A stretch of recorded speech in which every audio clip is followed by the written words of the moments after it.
예수님께 뿌리 내린 인생 변화의 시작, 오늘 8번째 우리는 함께하고 있습니다. 여러분, 나무에는 나무태라는 게 있습니다. 계절을 따라서 세포 분열의 속도가 다르기 때문에 생기는 것이 나무태입니다.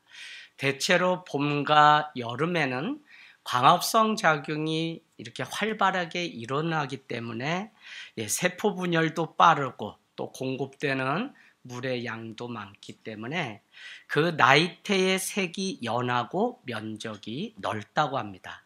그러나 여름이 지나고 겨울이 이제 가까이 오게 되면 그는 천천히 세포 분열을 하는 동시에 세포벽이 두껍고 색이 진하게 됩니다.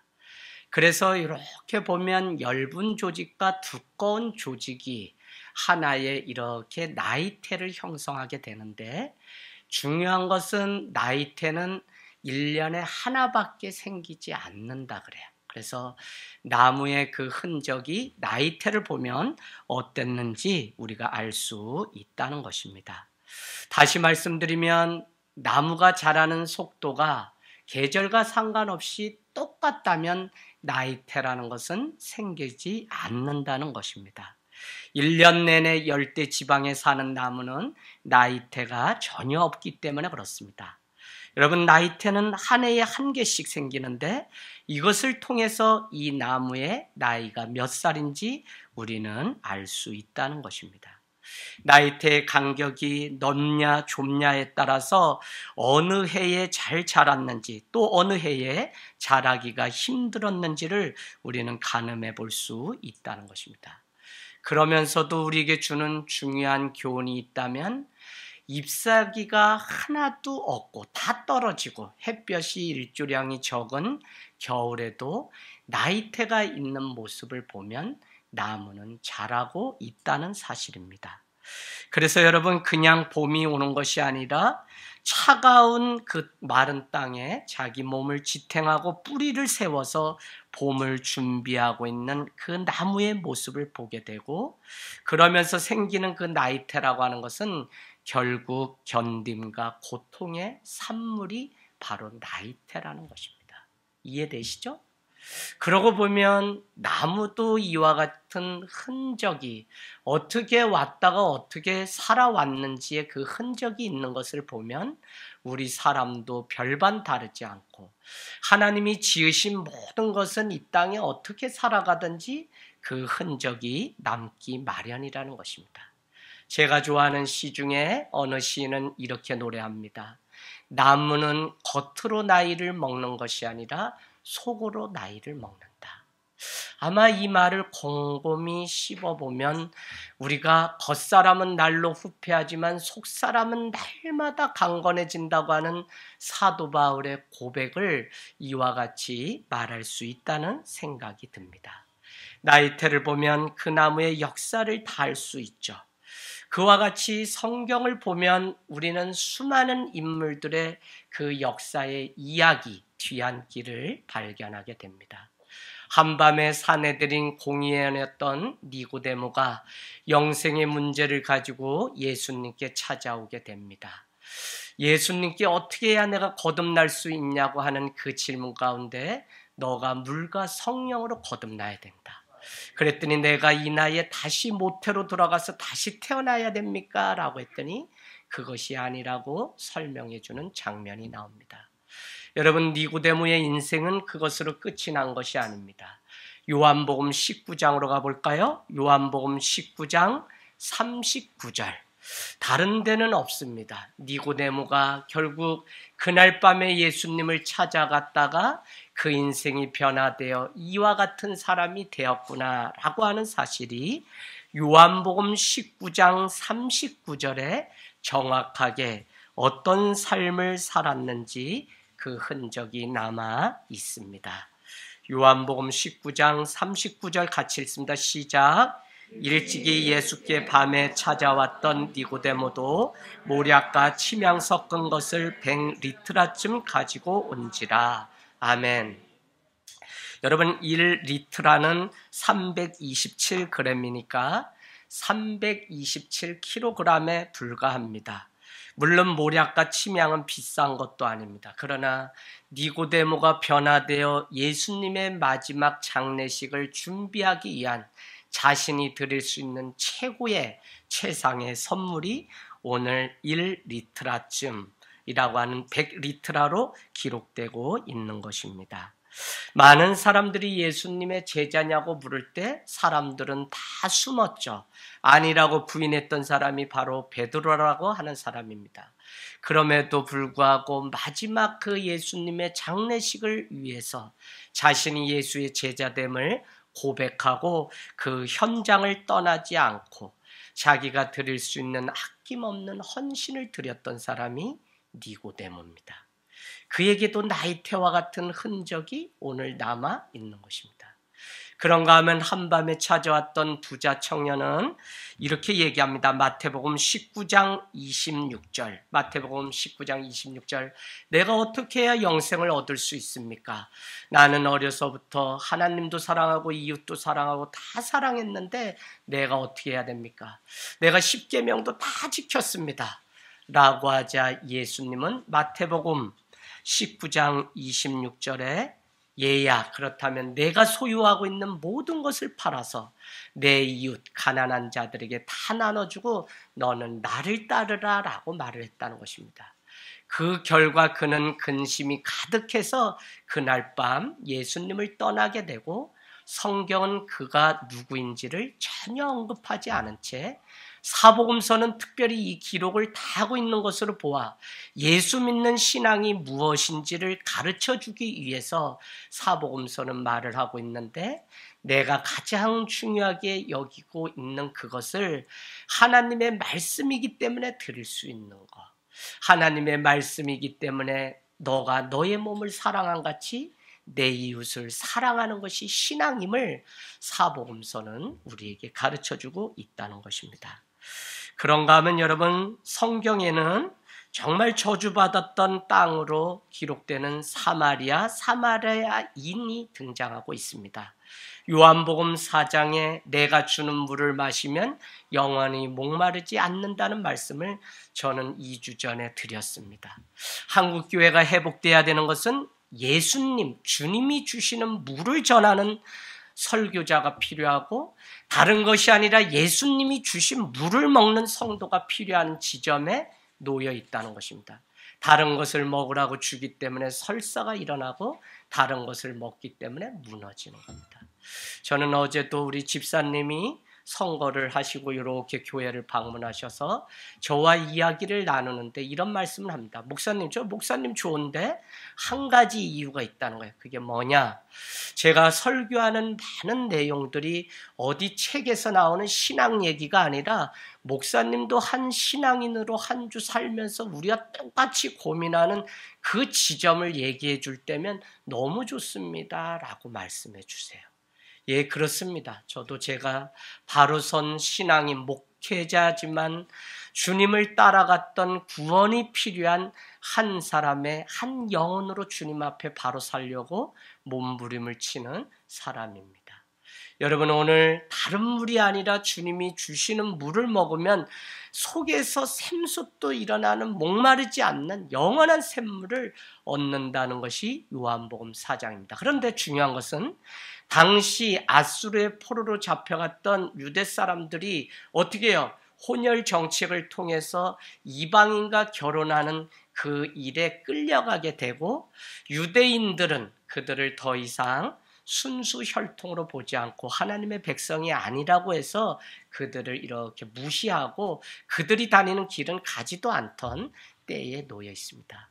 그럼에도 불구하고 예수님은 오늘 갈릴리로 가기 위해서 요단 쪽을 경유해서 이렇게 다 갈 수 있음에도 불구하고 많은 길을 제껴놓고 사마리아라고 하는 한 성을 관통해서 가는 모습을 보게 됩니다.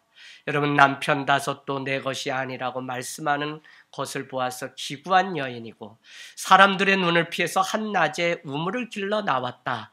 그곳을 관통해서 지나가는 예수님을 만나고 인생이 변화되어 항아리를 버려두고 마을로 들어가서 내가 메시아를 만났다고 증거하는 한 여인이 등장하고 있습니다. 여러분, 성경은 이야기입니다. 이와 같이 수도 없는 사건들이 모여서 오늘 우리에게 기록되고 회자되고 있을 뿐 아니라 오늘 교회라고 하는 것도 신앙의 이야기를 써서 우리는 우리의 자녀들에게 물려주고 있는 것입니다. 그래서 성경이 교회가 무엇을 하는 곳인지 우리가 잘 알아야 되는데, 하나님과의 놀라운 사건은 우회도로로 가는 것이 아니라 광야길 사마리아를 관통해서 지나갈 때 영원히 목마르지 않는 놀라운 생명수를 얻는 일들이 생긴다는 것입니다. 여러분, 우리 인생을 향해서 일생이라고 말을 합니다. 일생이라고 하는 것은 한 번밖에 없는 시간을 사는 것이 일생입니다.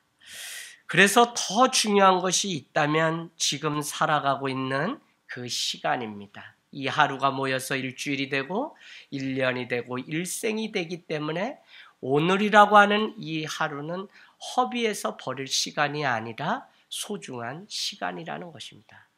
더 중요한 것은 그 일생이 끝나서 그것으로 끝난 것이 아니라 우리는 장례식을 치르고 많은 사람들의 이야기를 지금도 회자하는 것을 보면 그가 했던 신앙이 어떤 모습이었고 그는 어떤 사람이었는지를 많은 사람들은 내가 떠난 이후에도 말을 한다는 것입니다. 나이테가 남기 마련이죠. 그래서 여러분, 내 인생이 지금 광야길을 걸어가고 있는 이 시간이 고통의 시간일지라도 영광의 면류관으로 바꿔가는 그 인생은 계속해서 사람들의 칭송과 내가 너의 이름을 기념하리라고 하는 마리아의 그 이름과 같은 존귀한 자로 마치게 되는 것입니다. 저는 늘 살아가면서 우리 인생이 가볍지 않다고 말씀드립니다. 나이테와 같은 나의 삶의 흔적이 남아있기 때문에 그렇습니다. 그래서 우리는 함부로 살아갈 수 없고 누군가를 위해서 누군가 때문에 살아간다는 것도 사실은 틀린 것입니다. 여러분, 저는 계속적으로 한국교회가 놓치고 있는 신앙의 본질 ABCD, A가 회복되지 않으면 D까지는 갈 생각도 하지 말아야 됩니다. 그런데 우리는 A도 나 자신도 서 있지 못하는데 선교를 하고 전도를 하고 이웃을 하고 섬기고 뭐 많은 것들을 이와 같이 얘기해요. 그래서 여러분이 이 A가 무엇인지를 계속 저는 올해 특별히 말씀드리는데 그 중에 가장 중요한 것은 코로나가 종식되고 나면 많은 교회들은 신앙에 열심을 내자고 독려하며 이와 저와 같은 많은 행사들을 행할 것이 분명합니다. 아마 나라가 그럴 거고 직장이 그럴 것입니다. 그래서 저는 이렇게 보내는 코로나는 우리에게 아무것도 교훈으로 남지 않습니다. 그래서 우리는 다시 한번 점검해 봐야 되는데 이 코로나를 보내면서 한국교회는 다시 예전의 무질서와 그냥 옛날 번영신학에 빠졌던 그것으로 돌아갈 것이 아니라 신앙생활 한다는 것이 무엇인지를 바로 정립하고 다시 우리가 생각해 봐야 돼요. 그래서 여러분, 오늘 이 말씀을 계속 드리는데 그것은 누군가 때문에 신앙생활하고 누구 때문에 교회 다녀주는 그런 신앙은 이제 하지 마셔야 됩니다. 우리가 여러분만 해도 벌써 코로나를 겪으면서 관계의 끈들이 느슨한 연대부터 이제는 정말 내가 만나서 함께할 사람으로 점점 좁아지고 있는 모습들을 보게 돼요. 그것은 아마 교회 사역도 그냥 무조건 퍼주기 사역이 아니라 정말 많은 것들을 이렇게 저렇게 계산하게 될 거라는 것입니다. 이것이 좋고 나쁨을 떠나서 이와 같이 많은 삶의 패턴도 바뀌고 생각도 바뀌고 있는 이때에 우리가 누구 때문에 한다는 것은 여러분 어불성설입니다. 그래서 여러분, 이제는 내가 누구 때문에 그럴싸하게 살아가는 거짓을 끊어버리고 이중성의 노예로 그럴싸하게 적당히 살아가는 그 삶을 끊어버려야 돼요. 왜 그러냐면 그것은 자기 자신을 사랑하지 않는 증거이기 때문에 그렇습니다. 내 이웃을 너의 몸을 사랑한 같이 사랑하라. 그리하면 이로써 많은 사람이 너가 내 제자인 줄 알리라. 여러분, 우리가 내 몸을 얼마나 사랑합니까? 기준이 뭐냐면 내가 내 몸을 사랑한 같이 내 이웃도 사랑하라고 분명히 말씀하셨다면 신앙의 시작은 너가 너 자신을 정말 소중하고 존귀한 사람으로 여기는 일이 회복되지 않고는 어느 누구를 보고 나를 따라오라, 예수를 믿으라고 말할 수 있겠냐는 것이에요. 예전에는 인정에 끌려서도 따라와주고 다 했지만 이제는 절대 그런 시대가 아닙니다. 그래서 여러분이 내 자신이 잘 서 있어야 되는 그 당위성이 무엇인지를 알고 우리가 걸어가길 원하는데, 더 깊이 말씀드리면 신앙이라는 것은 예수 믿고 천국 가는 그런 단순한 논리가 아니야. 예수 믿고 천국 가는 것은 너무 중요하지만 우리 존재론적으로 신앙은 우리에게 주는 유익이 더 많다는 거예요. 이 땅에서 살아가는 이재학이라고 하는 한 인간의 존재가 신앙 때문에 누릴 수 있는 것이 얼마나 많은지 몰라요. 그런데 덮어놓고 그냥 기도 많이 하고 외적인 행위 많이 하면 그냥 구원받고 좋은 신앙이 있냐, 이렇게 가는 한국교회는 이제 소망이 없고 다 이번 코로나를 통해서 무너지고 여기저기 물이 새어 들어오는 것들을 여기저기서 참 많이 감지하고 듣게 됩니다. 여러분, 이 땅에서 삶에 대한 진지함과 삶의 숭고함을 지켜가게 하는 능력이 바로 신앙의 능력이고 힘입니다. 내 삶에 대한 진지함과 숭고함을 지켜내게 하는, 존재론적으로 나를 다시 보고 나를 다시 회복하는 것이 무엇이냐? 신앙이 주는 힘이라고요. 단순히 죽은 다음에 천국만 가는 그게 신앙의 전부가 아니에요. 관계 속에 화평하고 형통하게 해주는 게 이 신앙의 힘이라고요. 왜 이 말씀이 중요하냐면 계속적으로 우리는 변화를 말하는 게 기독교인데 왜 변화가 안 되냐고요. 무엇 때문에 그러죠? 예수님께 깊이 뿌리 내린 삶이 되지 않는데, 예수님께 깊이 뿌리 내려야 되는 사람은 다른 사람이 아니라 내 자신인데, 내가 흔들리고 내가 사람의 말에 누구야 비교의식 때문에 행하는 신앙이기 때문에 우리가 신앙에 대해서 다시 한번 고민하고 생각해 보자고 말씀을 드리는 것입니다. 여러분, 어떻게 함부로 살아갈 수 있을까요? 신앙에 대한 나의 존재론적 삶이 회복되지 않으면 불보듯 뻔한 것은 우리는 바리새인처럼 외적으로 누가 보는 이재학으로만 살아가는 그 열심으로 신앙 행위에 만족하면서 사람의 눈을 속이면서 참 신앙인지 믿고 살아간다. 그를 향해서 예수님은 회칠한 무덤아, 거짓을 벗어버리고 너의 진실이 하나님 앞에 다 드러날지다 라고 말하는 그 성경 말씀이 있다는 것입니다. 여러분, 참 우리 신앙 한 걸음 한 걸음 신앙 때문에 걸어가는 이 삶이 얼마나 진지하고, 마치 겨울을 이겨내고 꽃이 몽우리를 피우고 준비하고 있는 그 경외감과 신비감 이상으로 오늘 60에 여러분의 인생의 꽃을 피우고 70의 꽃을 80에 우리 오늘 권사님이 피우는 그 인생의 하루하루가 얼마나 귀하고 아름다운, 그래서 제가 여러분께 듣기조라고 하는 것이 아니라 어떻게 얻은 인생인데 이 하루를 함부로 그냥 실패자로 살 수 있냐고요. 할렐루야.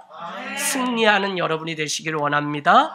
자, 그래서 여러분, 조국 교회의 그릇된 신앙은 다시 점검되어야 되는 시점에 특별히 여기 계신 여러분의 신앙이 다시 점검돼야 됩니다. 저는 일찍이 서울에서 내려와서 개척하고 교회가 갈라지고 많은 아픔을 겪으면서 그동안 우리가 걸어왔던 신앙의 그 패턴으로 가면 정말 쭉정이밖에, 알곡과 가라지, 염소와 양을 구분하는 때에 남는 것이 하나도 없겠다는 그 경각심을 가지고 개척을 하게 되었습니다. 코로나가 끝나면 우리 자신은 열심을 내고 교회도 신앙의 열심을 말할 것입니다. 그러나 그릇된 열심은 무너질 것이 뻔합니다. 여러분이 들어오는 밖에 현수막을 2년 만에 걸었습니다. 하늘 땅 교회는 화려한 꽃보다 건강한 열매를 맺고 추구하는 공동체입니다. 할렐루야. 여러분, 마지막 때에 대한 이야기를 지금 참 많은 설교로 해 속지 마세요. 특별히 문자주의, 세대주의, 이 종말론에 여러분 빠지면 그냥 오늘 바로 그냥 주님이 오시기 때문에 우리는 아무것도 안 하고 손 놓고 그냥 예배만 하다 공중 들림 받는 그런 데 빠져 있는 잘못된 설교도 엄청 많습니다, 여러분. 제가 공부를 하고 다 지금 마지막에 요한계시록을 하려고 아끼고 있는 것이 이 기초가 돼야지만 마지막 때에 대해서도 말씀드리려고 준비하고 있어요. 그러면 여러분 마가복음, 마태복음 마지막 때 징조 많이 나오죠. 끝에 대해서 궁금하죠. 근데 그것은 이미 창세기에 마지막 때는 먹고 마시며 롯과 같은 때가 이른다고 벌써 창세기가 마지막 때에 대해서 우리에게 말씀하고 있습니다. 여러분, 제가 왜 이 말씀을 드리냐면 계속적으로 화려한 꽃을 피울 수가 있습니다. 그러나 주님은 마지막 때 꽃을 보는 게 아니라 끝날에는 열매를 보신다고요. 열매를 통해서 무슨 나무인지 안다고 말씀하셨고, 열매가 없으면 어떻게 해요? 도끼를 들어서 찍어서 불에 던져버린다네. 그래서 오락가락 왔다 갔다 신앙 이제 집어치우고 정말 예수 안에서 깊이 뿌리 내려서 골로새서 2장 6절 7절처럼 그 안에 교훈받고 그 안에 세움을 받아서 서지 않으면 가짜인 우리는 더 이상 설 자리가 없어요, 여러분. 그래서 우리 신앙이 지금 느슨한 것 같지만 바로 돌아와서 바로 세워지고 바로 우리 가정 자녀들 다 세워져야 될 때예요. 그래서 이 일을 위해서 우리가 같이 기도하고 눈물을 뿌려야 됩니다. 교회가 바른 신학과 신앙이 없고 바른 말씀 해석과 삶이 없는데 누구를 향해서 우리가 오라고 할 수 있을까요? 이제는 신앙은 외적인 것이 아니라 그동안 계속 말씀드렸던 것처럼 뿌리는 우리 육체, 우리 인간의 뿌리는 영혼이라 그랬고, 영혼을 담고 있는 것은 머리가 아니라 우리의 내면, 마음이라 그랬고, 이 내면, 마음 관리를 잘해야 되는 것은 이곳에 천국이 있고 이곳에 하나님이 계시기 때문에 이곳이 하나님 앞에 드려져야 되는 지성소이기 때문에 내면 관리, 마음 관리를 잘하는 것이 신앙의 가장 기본이라는 것입니다. 화내고 안 내고의 문제가 아니라 이곳에 어떤 잡초가 자라고 있는지.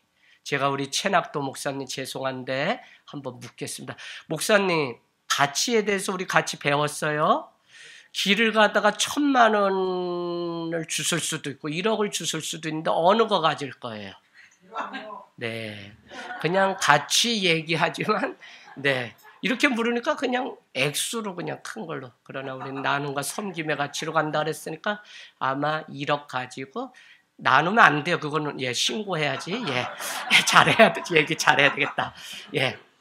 어쨌거나 우리가 이 신앙을 가지고 살면 늘 변화되고 이 뿌리가 견고하게 예수를 믿는 가치로. 그래서 여러분 마음 관리, 내면 관리 집중해야 되는 때가 지금이고요. 성품이 하나님 닮은 향기가 나도록 해야 되는 때라는 것입니다. 코로나를 보내면서 우리가 대충 그냥 넘기고 급급해서 전적으로 신앙 안에서 그냥 이제는 새로운 일을 하자라고 2년 반 그냥 이렇게 비어있던 그냥 시간으로 우리가 보내면 얻는 교훈이 하나도 없게 됩니다. 저는 그런 면에서 우리가 놓치지 말아야 되는 예수님의 성품 중에 하나가 무엇이냐면 여러분 적어 넣어 보실래요? 꾸준함입니다. 꾸준함이라고 하는 것은 물 한 방울이 꾸준하게 떨어질 때 바위를 깨는 그 꾸준함이고, 꾸준함이라고 하는 것은 내가 무엇을 따라해서 흉내내서 할 수 있는 게 전혀 아니에요. 제가 우리 목회자들도 우리 교회가 사관학교이기 때문에 와서 봐요.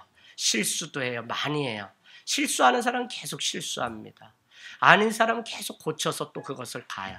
그러니까 이 꾸준함이라고 하는 것은 흉내내서 하루아침에 하는 게 아니라 끝없는 훈련을 통해서 만들어지는 것이 꾸준함.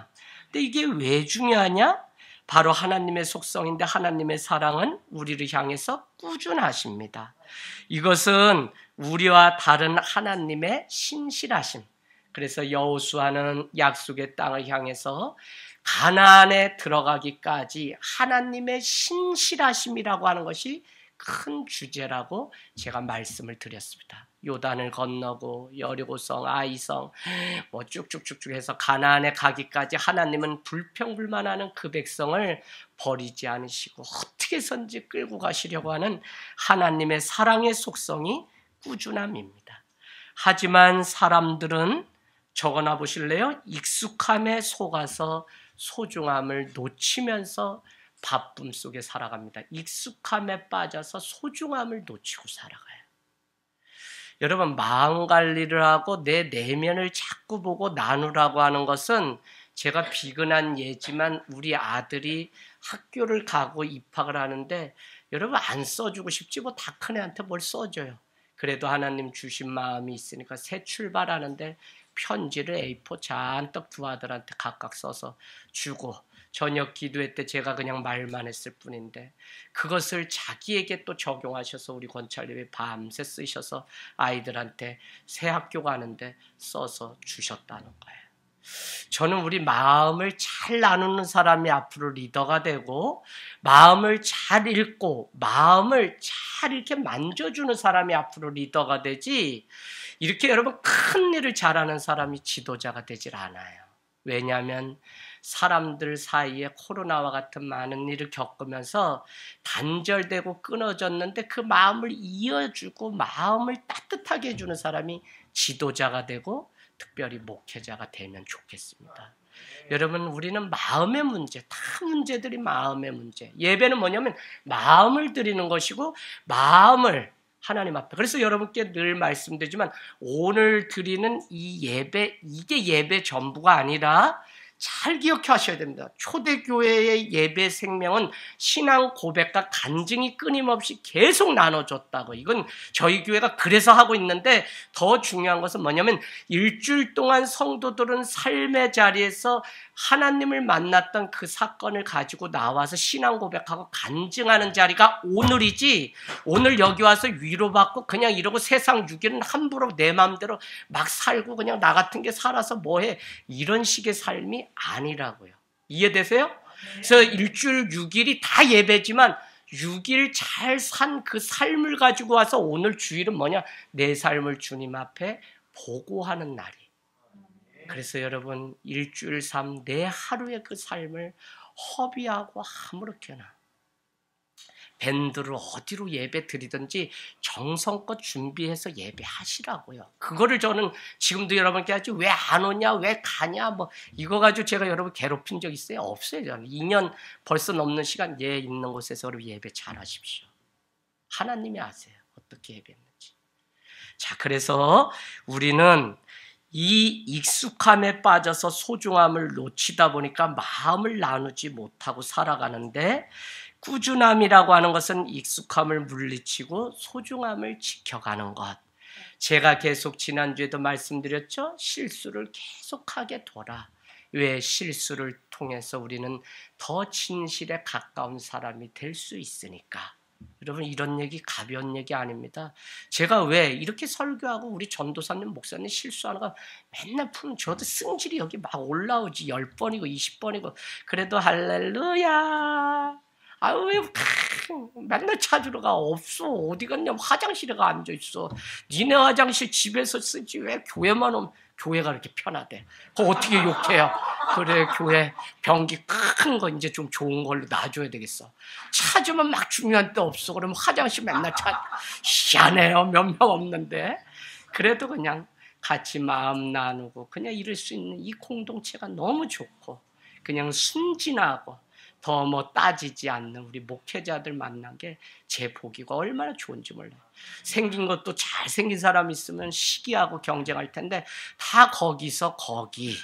그래서 얼마나 공평하신 하나님의 은혜 가운데 그냥 여기 깨지고 저기 깨졌으니까 서로 그냥 진짜 서로 사랑해요. 제가 이렇게 목회를 편하게 한 적이 처음이에요. 참 서로 위하고 서로 그래서 너무 감사합니다. 자, 그래서 여러분 이 꾸준함이라는 게 참 중요한데 지난주 말씀에 이어서 보면 꾸준함은 결국 광야길을 걸으면서 우리에게 요청하시는 하나님의 훈련이라는 것입니다. 여러분 버리고 더 소중한 것이 무엇인지 배우고 지켜가야 하는 그것이 무엇인지를 광야에서 우리는 배우게 됩니다. 쉬지 않고 반복되는 일상이지만 더 이상 힘든 일이 없고 고통이 없을 것 같지만 오늘도 저와 여러분은 광야길을 걸어가고 있습니다. 그래서 여러분, 참 이 신앙은 알면 알수록 행복하고 안락하고 편한 자리, 그야말로 부자가 되는 그런 것인 줄 알고 신앙생활을 했는데, 한국교회가 그렇게 지금까지 왔는데 삶은 날마다 보면 주어진 자리는 눈물만 많고 정말 광야길이고 때로는 삶을 포기하고 싶을 정도로 피눈물 나는 현장에 다 우리는 살아가고 있다는 것입니다. 그래서 아프고, 그래서 이별하고, 그래서 눈물을 흘리고, 그래서 우리는 기도해야만 사는 존재가 바로 우리예요.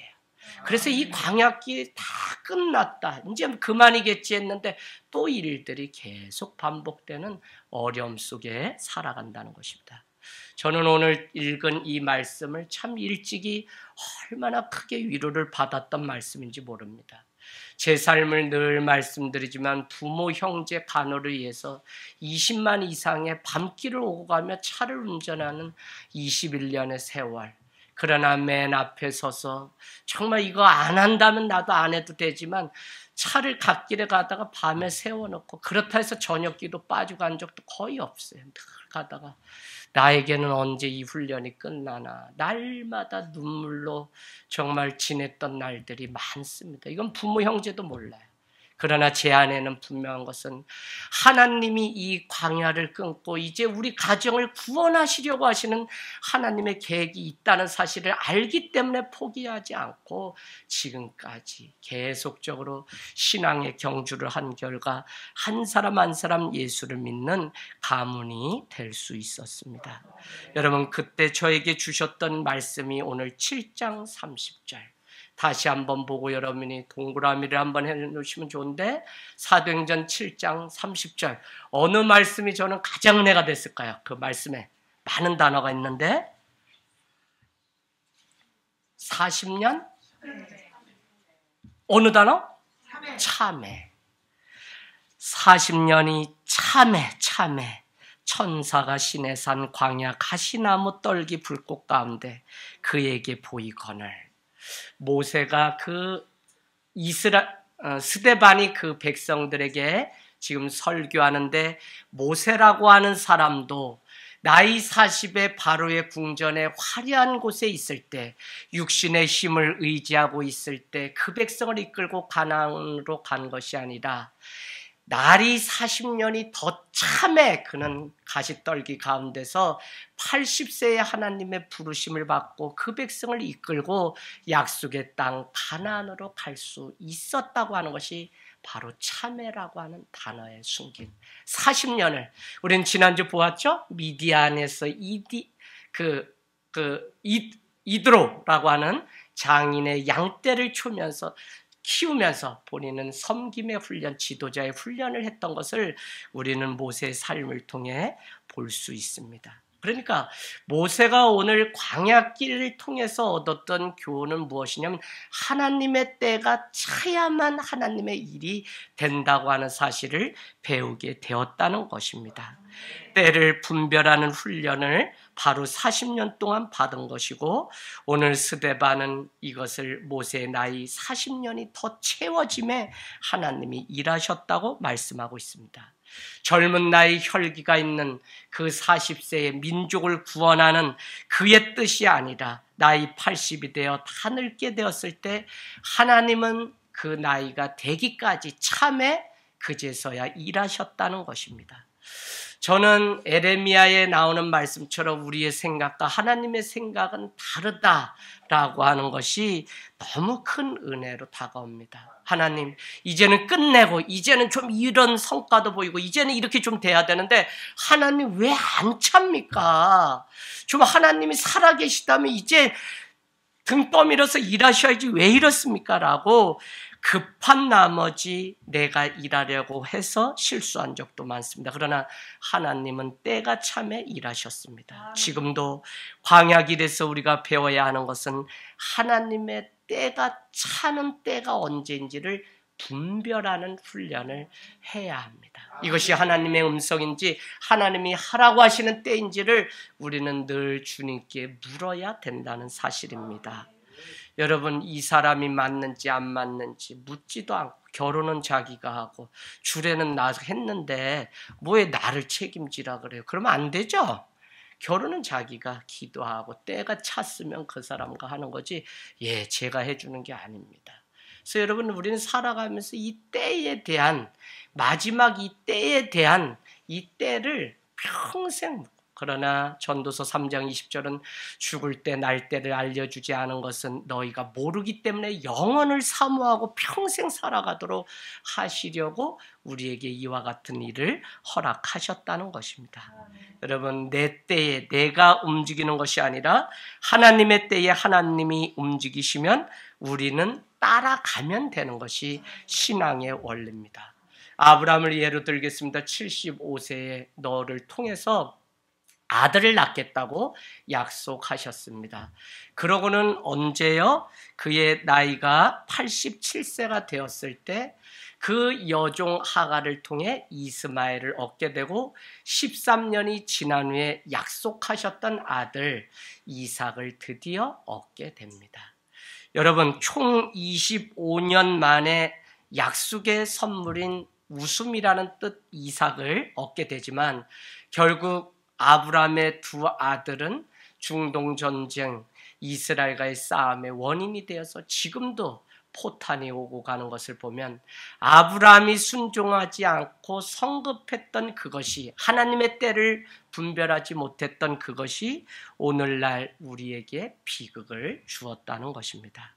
결국 하나님의 때를 분별하지 못하면 우리는 나의 성급함으로 일하게 됩니다.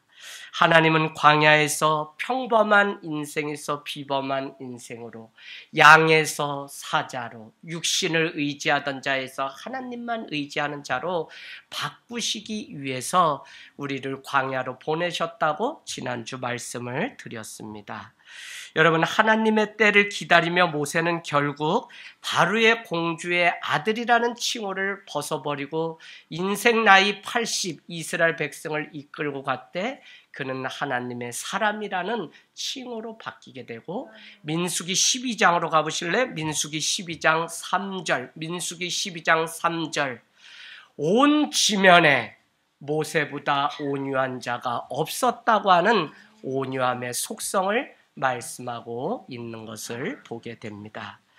여러분, 온유함이라고 하는 민수기 12장 3절 모세가 얻게 된 온유함은 결국은 타고나는 것이 아닙니다. 광야에서 끊임없이 훈련을 통해서 온유함의 성품, 온유함은 예수 그리스도의 성품이죠. 나는 온유하고 겸손하니 나의 멍에를 메고 따르라고 했기 때문에 온유함은 우리가 다음 주부터 하는 성품학교의 이 온유, 이게 너무 중요합니다. 온유한 사람이 큰 일들을 불발탄으로 만들고 온유한 사람에게는 많은 생명이 거기에 깃들어요. 그래서 이 온유함은 우리가 유지해야 되는 가장 중요한 덕목인데, 하나님의 때를 기다리며 분별하는 그 훈련이 된 자에게 오는 것이 바로 온유함입니다. 하나님의 음성을 들려지는 곳이 바로 광야라고 그랬죠. 그래서 미드바르, 광야는 다바르, 말씀이라고 하는 것과 같은 어원. 그래서 광야에서만 들려지는 것이 하나님의 말씀 다바르라고 말씀을 드렸습니다. 그래서 하나님의 음성이 들려질 때까지 광야를 걸어가야 되는 게 우리의 인생이라고 하는 거죠. 그래서 여러분, 우리는 지난주에 읽었던 말씀 기억합니까? 요한복음 2장 5절, 요한복음 7장 6절에 예수님의 초기 사역을 보면 예수님은 이렇게 말씀하십니다. 아직 내 때가 이르지 않았다. 여러분, 공생의 3년 동안 얼마나 한다고 빨리 일을 해야 되는데도 예수님은 늘 하나님의 때를 기다리며 그가 먼저 일하지 않았던 것을 우리는 잘할 수 있습니다. 더욱이 예수님은 공생의 3년 동안 12제자에게 십자가를 가르쳤어야 되는데 그의 사역 초기에 보면 십자가에 대한 얘기는 없고 사역 말미에 십자가를 져야만 구원을 얻는다고 말씀했어요. 여러분 얼마나 이 신앙의 정수인 십자가를 져야 된다는 그 말을 하고 싶었을까요? 그럼에도 불구하고 예수님은 십자가에 대한 가르침은 정말 마지막에 가르쳐야 되는 것을 알고 있었기 때문에 하지 않았어요. 언제 했냐? 가이사랴 빌립보에서 베드로가 주는 그리스도 살아계신 하나님의 아들입니다라고 하는 고백이 있은 후에 그렇다면 이젠 이 십자가를 지고 나를 따르라고 말씀을 하셨다는 것입니다. 광야를 통과한 하나님의 사람들은 하나님의 때를 따라 움직이고 살아가는 자입니다. 그래서 늘 습관처럼 익숙함 때문에 묻지 않고 기도하지 않는 게 아니라 여러분 그러면 소중한 것을 잃게 됩니다. 그래서 하나님의 때가 맞는지 하나님이 보내시는 게 맞는지 하나님이 가라고 하신 게 맞는지 우리는 늘 물으면서 사람도 만나고 일도 하고 해야지 내가 그냥 내 감정에 따르면 우리는 감정이 끄는 탈선한 열차에 올라탄 것에 불과합니다. 말씀을 이제 마치려고 하는데요. 광야는 참 외로운 곳입니다. 그러나 외로운 것이 인간적인 것이라면 믿는 그리스도인은 고독한 존재입니다. 헨리 나우에는 외로움과 고독함을 구분해야 된다고 말하고 있습니다. 외로움은 인간적인 외로움이라면 고독이라는 것은 절대자 앞에 진실한 삶을 살기 위한 외로움, 고독, 혼자 있는 시간이 바로 이 고독. 저는 이 의미를 알아요. 문학을 공부해서 시를 쓰고 또 제가 목회를 하면서 다윗이 마치 목회자인 동시에 시인이었던 것처럼 이 두 직업이라고 하는 것은 사실 사람들이 인정해주지 않아도 가야 되고 한밤을 걸어가야 되고 진실하지 않으면 한 편의 설교나 글 한 줄이 나올 수 없고 그래서 종일 제가 이런 시를 썼습니다. 나는 오늘 한 줄의 글귀를 이해하고 읽어내는데 꽃이 피고 졌다라고 썼더니 어떤 분이 시집을 냅시다 하고 연락이 왔어요. 그래서 준비는 해야 늘 글을 쓰고 제 영성 관리는 늘 제가 글을 쓰고 29권의 습작을 하면서 여기까지. 근데 제가 그거 자랑하려고 하는 게 아니라 하나님 앞에 성도도 있고 뭐 가족도 있어요. 전 외로운 사람 아니에요. 처자식 다 있어요. 그래서 불쌍한 눈으로 저를 보지 마세요. 근데 고독한 존재입니다. 왜요? 다 여러분께 말씀드리고 다 나눌 수 있지만 이 목회자 담임이 된다는 거는 때로는 혼자 최종 결정하고 여러분께 이제 이렇게 하면 어떨까요 하고 기도 제목을 부탁해야 될 때가 참 많은 것을 보게 됩니다. 뭐 장소고 이사고 이전이고 많은 것들. 그래서 지금도 늘 기도하는 기도 제목이 있습니다. 여러분 그래서 우리는 절대자 앞에서 늘 진실한 삶을 살기 위해서 하나님의 때를 기다리는 고독이 늘 삶 가운데 있더라고요. 저는 홀로 있기 때문에 고독하고 외롭고 두려운 것이 아닙니다. 하나님의 은혜를 구하고 하나님의 때를 분별하기 위해 홀로 서 있는 이 시간이기 때문에 고독한 것입니다. 그러나 여러분 이 고독이라고 하는 것은 바로 여러분 함께하기 위한 고독이기 때문에 필요한 시간입니다. LA 토저라고 하는 그 사람은 말하기를 뭐라고 얘기했냐. 큰 독수리는 홀로 날아간다. 사자는 홀로 사냥한다. 위대한 사람은 홀로 걸어간다라는 말을 했습니다.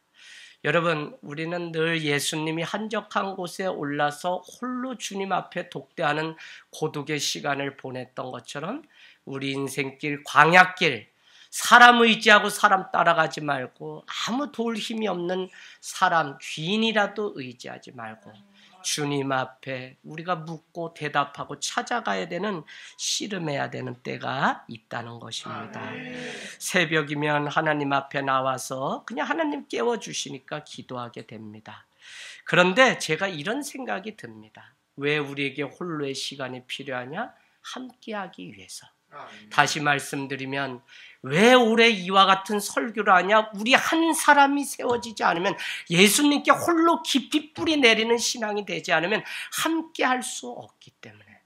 공동체는 이상입니다. 그러나 그것이 되기까지는 우리 한 사람이 갈고 닦고 서로 변해서 하나님의 나라를 위해서 살아가는 성숙함이 없으면 안 돼요. 하늘땅교회가 가르치고 배운 하나님의 나라는 부족하지만 서로 손을 얹어서 함께 이루어가는 하나님의 나라를 이곳에서, 그래서 셋째 주에 목사님 한 분이 직접 오셔서 이곳에서 보고 어떻게 하는지 몇 시간 좀 내달라고, 인하대 교수시면서 지금 목회자십니다. 그래서 오시라 그랬어요. 여러분, 이 공동체가 생명입니다. 우리가 서로 손에 손을 얹고 함께 써갔던 이 이야기가 끊어지면 우리는 아무것도 아닌 혼자예요. 그러면 다시 말씀드리면, 홀로 왜 있어야 되냐? 함께하기 위해서. 왜 함께해야 되냐? 홀로 있기 위한 힘을 지탱하고 격려해 주는 것이 함께라고 하는 공동체의 힘이기 때문에 우리는 홀로와 함께의 영성이 균형 있게 잘 있어야 돼요. 이게 내가 먼저 서지 않으니까 함께하는 이 공동체를 불편하게 하고, 함께하면서 이 공동체가 세워지지 않으니까 홀로 살아갈 힘을 얻지 못하는 게 오늘날 많은 교회 모습입니다. 그래서 가정도 똑같은 원리입니다. 그래서 여러분이 신앙을 다시 한번 점검하기를 원합니다. 여러분, 무화과 나무 잎이 마르고 외양간에 송아지 없고 많은 고백을 하박국 선지자가 했는데, 저희가 드려야 되는 광야길을 걷는 그 고백이 바로 이 하박국의 고백입니다. 그곳에서 하나님의 구원으로 인해서 감사하는 하나님의 나라, 나는 여호와로 인하여 기뻐한다고 고백하는 그 하나님의 나라, 그것이 어디에서 이루어져야 되냐? 우리 인생의 광야길, 그곳에서 고백될 때 우리는 광야학교를 졸업하고 드디어 하나님의 놀라운 일들을 행하게 되는 줄로 믿습니다. 아멘, 아멘.